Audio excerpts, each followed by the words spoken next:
The memory of paper. There is a black stone standing in a quiet room of the Louvre, in the wing given over to the ancient Near East, and if you walk past it without stopping, you will think it is whole. It is about the height of a tall child, a little over a meter, with a rounded top and a slightly tapering body. The shape that stone monuments have taken in that part of the world for as long as anyone has been putting words on stone. It is basalt, dark and fine-grained, quarried somewhere in the highlands east of the Dead Sea. Across its face run 34 lines of neat alphabetic script, cut with a confident hand, the letters spaced evenly, the words separated by small round dots the way a careful scribe would separate them. But if you stand there a while and let your eyes adjust, you will see that the stone is not one thing. It is a mosaic. Roughly 2/3 of what you are looking at is original basalt, and the rest is plaster, tinted to match, filling the gaps between fragments. The plaster is a slightly different color, a shade warmer and flatter, and once you notice it, you cannot stop noticing it, because it is everywhere. It runs in veins across the middle of the text. It occupies whole regions of the lower left. And in the plaster, letters have been carved, not ancient letters. Modern ones, cut by a 19th century restorer, filling in words that the stone itself no longer holds. This is the Mesha Stele, sometimes called the Moabite stone, and it is one of the most consequential objects ever recovered from the soil of the Levant. It is the longest inscription in an alphabetic script that survives from the Iron Age of that region.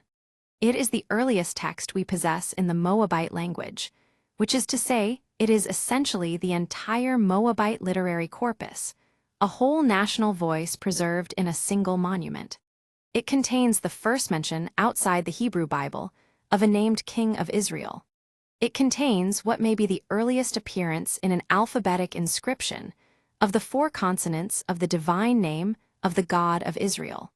And in its 31st line, in a stretch of surface so damaged that reasonable people have argued about it for over a century, it may or may not contain the phrase House of David. The question of whether it does is not a small one, and we will come to it. But the reason the question is so hard to answer, and the reason it has stayed unanswered for so long, has less to do with the stone than with a sheet of wet paper that was pressed against it for a few minutes in the winter of 1868, and then torn away in a hurry by a frightened man on a horse. Almost everything we think we know about the parts of this monument that no longer exist, we know from that paper. The argument about King David is, at bottom, an argument about what a piece of papier-mâché remembers.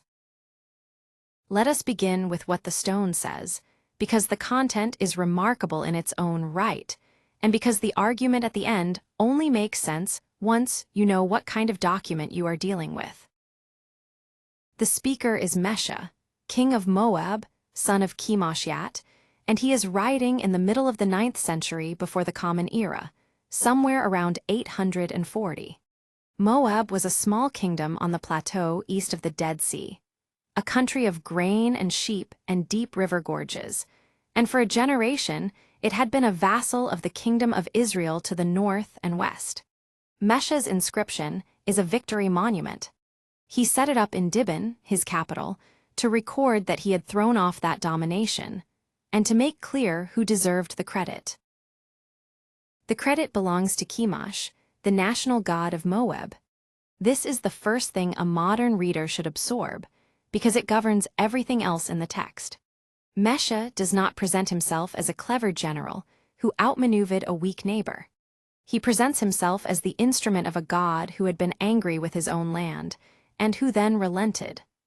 Omri, king of Israel, oppressed Moab for many days, Mesha says, because Chemosh was angry with his country.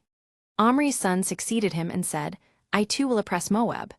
And then, in the flat, triumphant cadence of the whole inscription, Mesha writes that he looked down on him and on his house, and that Israel has utterly perished forever. That last phrase is worth sitting with. Israel has utterly perished forever. It is, of course, not true. Israel did not perish. The kingdom of Israel outlived Mesha by more than a century, until the Assyrians ended it. But this is what victory monuments do. They do not describe outcomes, they declare them. They are performative rather than descriptive. And the historian who reads such a text has to hold two things at once: that the events behind it are probably real, and that the shape given to them is propaganda. This double vision is the ordinary working condition of anyone who studies the ancient Near East, and it is worth remembering when we get to the disputed line, because part of what is at stake is how much weight a single reconstructed word can bear when the sentence around it was written to persuade. Mesha then lists his building works, which is the second thing kings put on monuments after their victories. He built Baal-meon and made the reservoir in it. He built Kuriyatan. He built the wall of the forest and the wall of the citadel, and he made its gates and its towers, and he built the king's house, and he made the retaining walls for the reservoir for the spring inside the town. And there was no cistern inside the town, at the citadel, so he said to all the people, "Make yourselves each a cistern in his house." And he cut out the moat for the citadel, using Israelite prisoners. There is something almost domestic in this. A king telling his people to dig their own household cisterns is not a distant mythological figure. He is a ruler thinking about water supply on a dry plateau. Archaeologists working at Dhiban, the modern village that sits on ancient Dhiban, have spent decades trying to match this list of works to the walls and channels in the ground, with mixed and much argued success. Then come the campaigns, and here the text becomes harder to read with equanimity. Mesha took Adaroth, a town that the men of Gad had occupied from ancient times, and which the king of Israel had built up for himself. He fought against it, and he took it, and he killed all the people of the town as a satiation for Chemosh and for Moab. From there he brought back something the text calls the aerial of its DWD, whatever exactly that means, and he dragged it before Chemosh in Kuriat. Then Nebo. Chemosh said to Mesha, "Go, take Nebo from Israel." And he went by night and fought against it from the break of dawn until noon, and he took it, and killed everyone in it, 7,000 men and boys and women and girls and slave women, because he had devoted it to Ashtar Chemosh. And from there he took the vessels of Yahweh, and he dragged them before Chemosh. That is the passage that stops most readers. Two things are happening at once. The first is the practice the Hebrew Bible calls hirm, the ban, the total devotion of a captured place to a deity by the destruction of everything in it. Here we have it not as a biblical prescription, but as a Moabite king's own proud description of what he did, in his own language, in his own words, using a cognate of the same word. It is a chilling piece of evidence that the ideology of holy annihilation was not the invention of one people's scriptures, but a shared regional grammar of war. The second thing is the divine name. From there, I took the vessels of Yahweh. 4 letters Yod-Heh-Wah-Heh on a Moabite monument in an alphabetic script in the 9th century. A god has cultic vessels in a town called Nebo, and the Moabite king takes them and drags them before his own god, which is exactly what you did with the paraphernalia of a defeated deity. There is an older attestation of something that looks like this name in Egyptian hieroglyphs, in a list of nomadic peoples at the Temple of Soleb in Nubia from the 14th century, where a group is called the Shasu of Ihwa. Whether that is a place, a people, or a god is one of the enduring puzzles of the field. But on the Mesha Stele there is no ambiguity about the kind of thing being named. It is a god with a sanctuary and equipment, worshipped in a town east of the Jordan in the 9th century, and known to the Moabites by that name. For the history of religion, that is an extraordinary datum, and it sits in the middle of this stone almost casually, 1 line among 34. So, a victory monument, a national god, a rebellion, a massacre, a building program, a divine name, and a whole language otherwise lost. That is what was standing at Dhiban, apparently intact, when a German missionary rode past it in the summer of 1868. His name was Frederick Augustus Klein. He was an Anglican missionary of German birth, working out of Jerusalem, traveling east of the Jordan, and some local men of the Bani Hammada showed him a stone they had been using, more or less, as a seat. It was lying at Dhiban, black and inscribed, and Klein could see immediately that it was covered in an alphabetic script he did not read but recognized as ancient and Semitic. He copied a few characters. He noted the dimensions, and he went back and reported it, and the report reached the Prussian consulate, and from that moment the object stopped being an archaeological find and became a diplomatic prize. What happened next is one of the more instructive disasters in the history of the discipline, and it is worth telling slowly, because it explains the plaster. 3 parties wanted the stone. The Prussians, through their consulate, on the strength of Klein's discovery. The French, in the person of Charles Simon Clermont-Ganneau, a very young and very gifted Orientalist attached to the French consulate in Jerusalem, who was 22 years old and already one of the best epigraphers in the Levant. And the Ottoman administration, which governed the territory and had its own view about antiquities leaving it. Each party negotiated with the local tribes. Each party made offers. The offers escalated. The negotiations became public, and then competitive, and then a matter of prestige among the tribes themselves, because the stone had suddenly acquired a market value that nobody in Dhiban had suspected it possessed. Clermont-Ganneau, who understood better than anyone what the object was, did the thing that saved it. He could not buy it, and he could not move it, so he decided to copy it, and to copy it in a way that no drawing could match. He arranged for a squeeze. A squeeze is one of the oldest and simplest technologies in epigraphy, and it is worth understanding properly, because the whole later argument turns on its physics.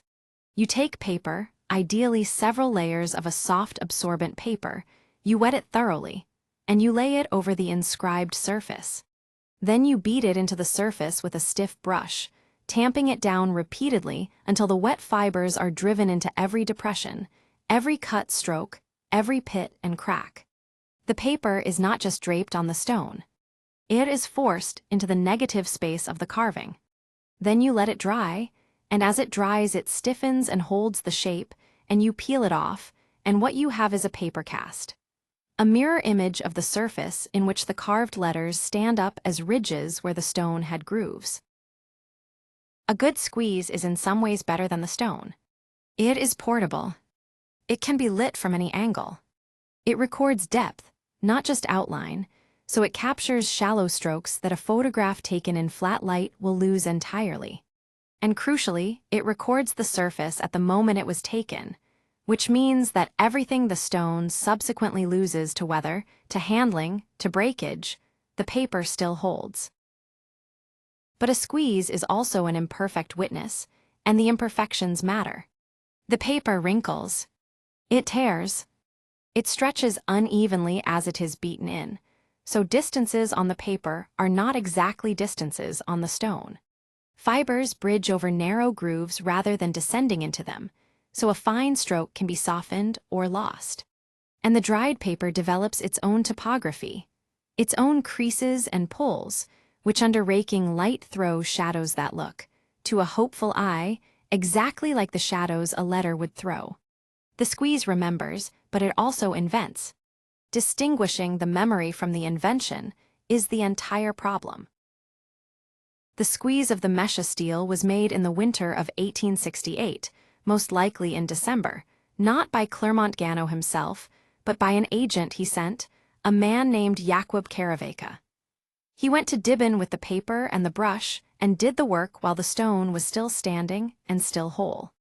And the circumstances under which he finished the job have become part of the legend of the object, in the way that founding disasters do.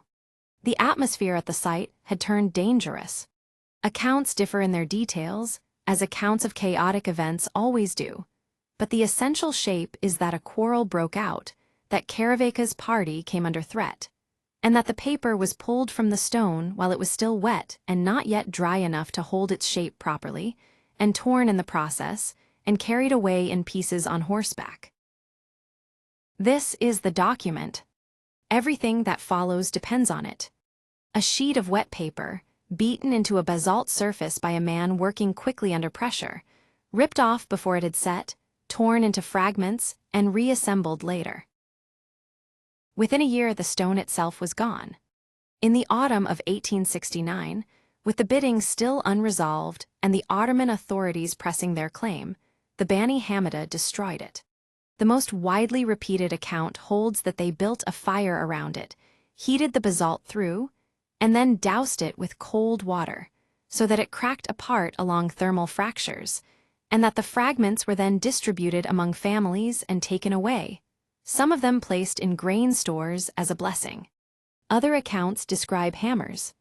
It is possible both are true, and it is possible that neither description is precise. 19th century, European reports of what tribespeople did are not neutral documents and should be read with the same suspicion one applies to Mesha's claim that Israel had perished forever. What is not in doubt is the outcome. The monument that had stood at Dhiban for 27 centuries was in pieces within a year of being noticed by Europe, and the pieces were scattered across a region. Clermont-Ganneau then did the second thing that saved it. He spent years buying the fragments back. Piece by piece, through intermediaries, at considerable expense, he recovered 2 large sections and something on the order of 18 smaller ones, and eventually a fair number of chips. They went to Paris. And there, in the Louvre, the reconstruction was performed, using the squeeze as the template. The fragments were laid out and fitted according to the paper, and the missing regions were filled with plaster, and into the plaster the missing letters were cut, again according to the paper. So the object in the gallery is not simply a damaged monument. It is a composite of 2 kinds of evidence. Where there is basalt, you are looking at the 9th century. Where there is plaster, you are looking at the 19th century's reading of a piece of paper. Both are presented in the same color, at the same scale, in the same continuous surface, and to the casual visitor they are one text. Roughly a third of the inscription is in the second category. Now we can go to line 31. The lower part of the inscription, which is the more damaged part, deals with the southern frontier of Moab and with a place called Horonaim. The general drift, as far as it can be followed, is that some king had taken up residence in Horonaim, and that Chemosh instructed Mesha to go down and fight against Horonaim, and that he did, and that Chemosh restored it in his days. The text becomes fragmentary and then stops. In the middle of that, in line 31, there is a sequence of 5-letter positions. The first is clearly a bet, the letter B. The fourth is clearly a wa, which in this script and period functions as a W or as a long U or O vowel. The fifth is very probably a dalet, the letter D, though even that has been questioned. The second and third positions are on ruined surface. If you fill the second position with a ta, the letter T, and the third with a dalet, you get the 5 consonants bet ta dalet wa dalet, BTDWD. And BTDWD is, letter for letter, the phrase that appears on the Tel Dan inscription found in northern Israel in the 1990s, where it is universally read as Baitdud, the house of David. On the Mesha Stele, the spelling would be slightly different, without the internal yod, which is exactly what one would expect in 9th century Moabite orthography. The reading, in other words, is not linguistically strained. It fits the script, it fits the period, and it fits the space. This restoration was proposed in 1994 by André Lemaire, one of the most distinguished French epigraphers of the last half-century, working from the squeeze. He argued that a ta and a dalet could be discerned, and that the resulting phrase named the Judahite dynasty as the power holding the southern frontier. If he was right, the Mesha Stele would be the second, and by a small margin possibly the earliest extra-biblical attestation of the dynasty of David, and one of the very few pieces of 9th century evidence bearing on whether the southern kingdom of Judah was a real polity with a dynastic identity at that date. That last question is why the argument matters so much and why it has been so heated. The historicity of the United Monarchy, the scale and organization of 10th and 9th century Jerusalem, and the point at which Judah becomes a state rather than a chiefdom, have been among the most contested questions in the archaeology of the southern Levant for 40 years. A phrase on a Moabite monument is a small thing, but there is so little contemporary written evidence of any kind that small things carry disproportionate weight, and everyone knows it. In 2019, the challenge came. Israel Finkelstein, Nadav Naaman, and Thomas Römer, 3 scholars of the first rank, published an article in the journal Tel Aviv under the title Restoring Line 31 in the Mesha Stele, the House of David or Biblical Balak. They had studied new high-resolution photographs of the squeeze, shown at an exhibition at the Collège de France in 2018, and they reported something that had not been noticed before. There appeared to be a short vertical stroke on the squeeze just before the wa. Vertical strokes of that kind occur elsewhere in the inscription. They mark divisions between sentences, in the way we might use a full stop. If there is a sentence divider immediately before the wa, then the wa is not the 4th letter of a 5-letter word. It is the first letter of a new sentence, functioning as the conjunction and, which is what a Northwest Semitic sentence very often begins with. And in that case, the letters before it are a short word beginning with bet, and the word House of David dissolves. Having removed the phrase, they proposed a replacement. The 3 consonants they could work with suggested to them a personal name, and the name they proposed was Balak.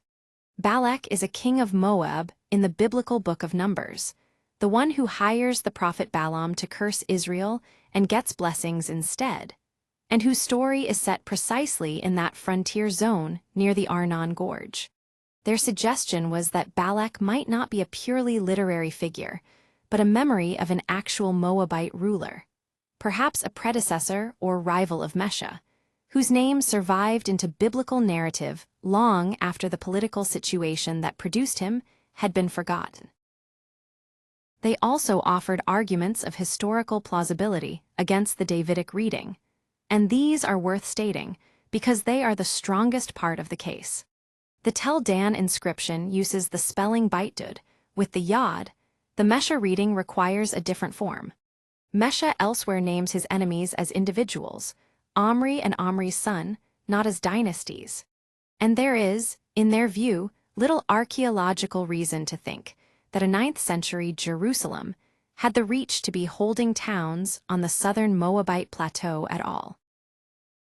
It was a serious and carefully argued proposal, and it landed hard. For a period, it looked as though one of the 2 pillars of the extra-biblical evidence for the House of David was about to be removed. Then the imaging came back. Michael Langlois, an epigrapher at Strasbourg who works extensively with digital methods, had photographed the stele and the squeezes in 2015 using a technique called Reflectance Transformation Imaging. It is worth explaining, because it is the closest thing this story has to a machine that sees better than a person. In ordinary photography, you fix the light and record the scene. Raking light, the traditional epigrapher's trick of lighting an inscription from a low angle to throw the carving into relief, works well but forces a choice. Whichever angle you pick, some strokes will be revealed and others will vanish into their own shadows. Reflectance Transformation Imaging refuses the choice. The camera is fixed, and the object is photographed many times, dozens of times, each time with the light coming from a different known direction. Software then fits, for every single pixel, a mathematical model of how that point on the surface responds to light from any direction. The result is not a photograph. It is a computed surface. Afterwards, you can move a virtual light around it interactively, from any angle you like, And you can also apply enhancements that discard color altogether and render only the shape, so that a shallow depression, a fraction of a millimeter deep, becomes plainly visible. For an eroded stone, and even more for a piece of dried paper whose ridges and hollows are its whole information content, this is transformative. Langlois applied it to the stone and to the squeezes, including the earliest one, the one Caravecca tore off in 1868, and published his results in 2019 in the journal Semitica. He improved readings in several places. In line 4, he supported reading kings. In line 12, he confirmed city. And in line 31, he found something that bore directly on the new challenge: a word divider. One of those small round dots that Moabite scribes placed between words, sitting exactly where it should sit if the 5 letters formed a single unit ending after the final dalet. The dot had been there all along, on the paper, unnoticed, too shallow to register in ordinary light. That does not by itself prove the reading, but it changes the shape of the argument because it constrains the spacing. Langlois' position was measured and worth quoting in spirit if not in exact words. The reading remains hypothetical, but it is the most probable one. The space available is, as he put it, exactly right for those 5 letters, no more and no less. In the winter of 2022, Lemaire returned to the question in the pages of Biblical Archaeology Review, now with Jean-Philippe Delorme, and with one further piece of evidence. In 2018, the Louvre had photographed the original squeeze backlit, with the light source behind the paper shining through it. Where the paper had been driven deepest into a carved groove, it is thinnest, and thin paper transmits more light.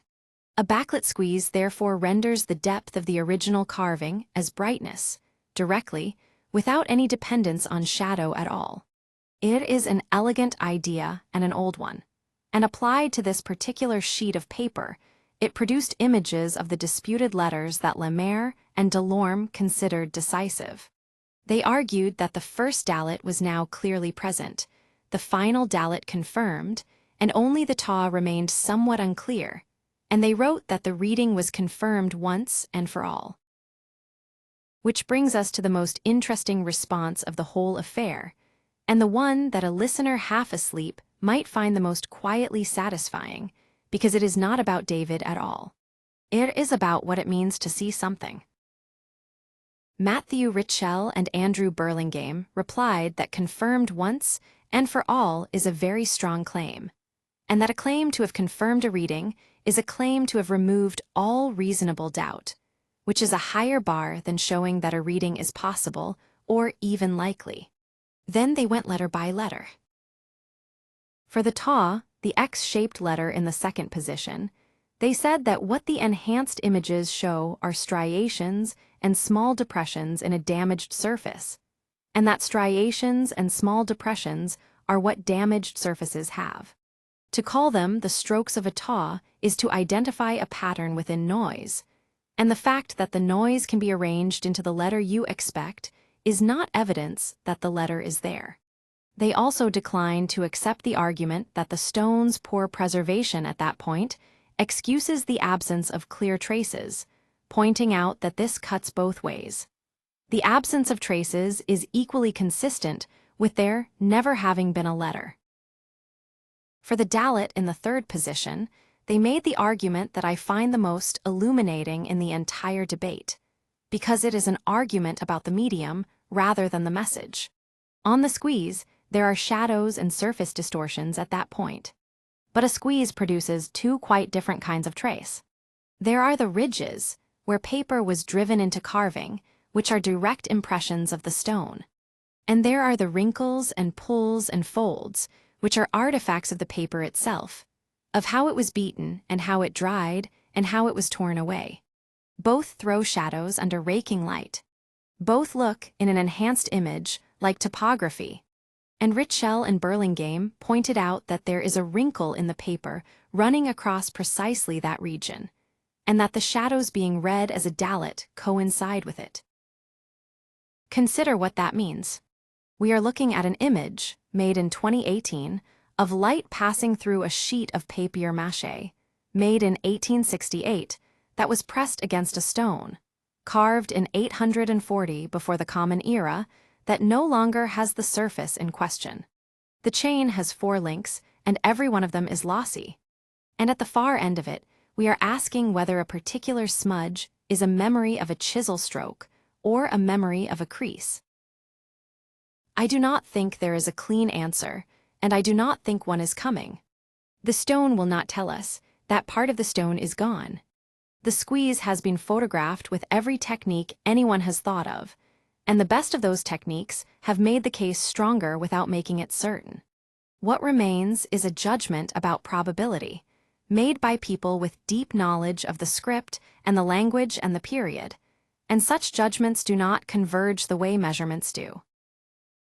There is, however, one more thread, and it comes from the ground rather than from paper, and it is a reminder that inscriptions are not the only witnesses.